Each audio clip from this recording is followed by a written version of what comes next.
gắng hết sức để bảo vệ lấy em.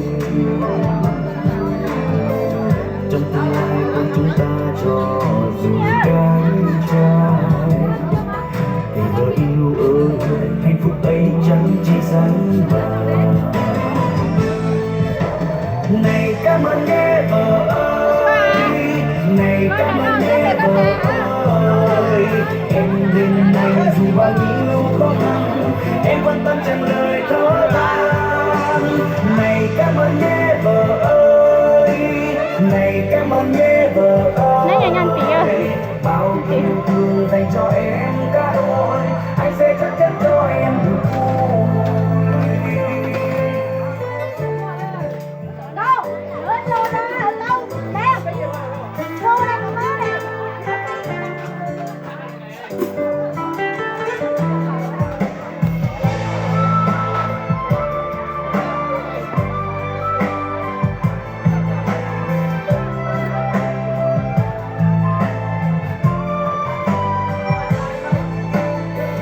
Cảm ơn em đã tin anh đòi con nhé vợ.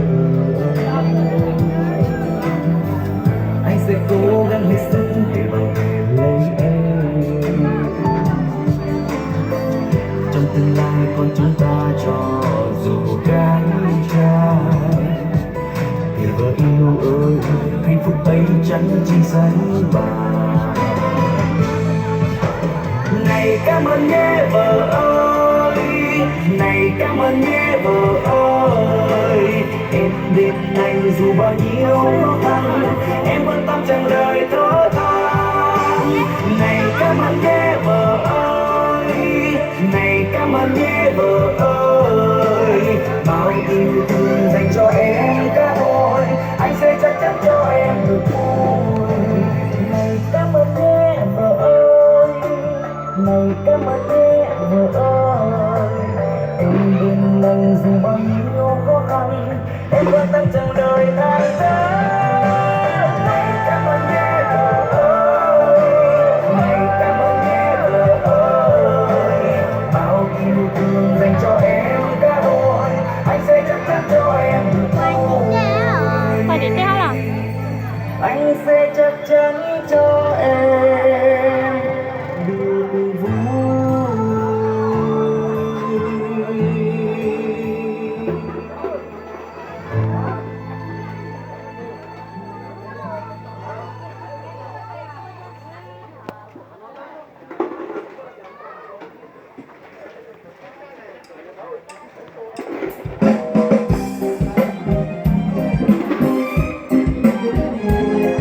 Hãy subscribe cho kênh Ghiền Mì Gõ để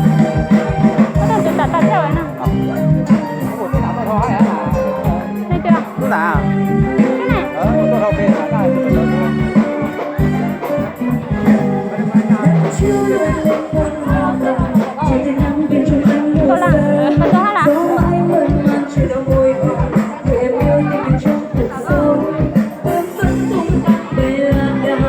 video hấp dẫn.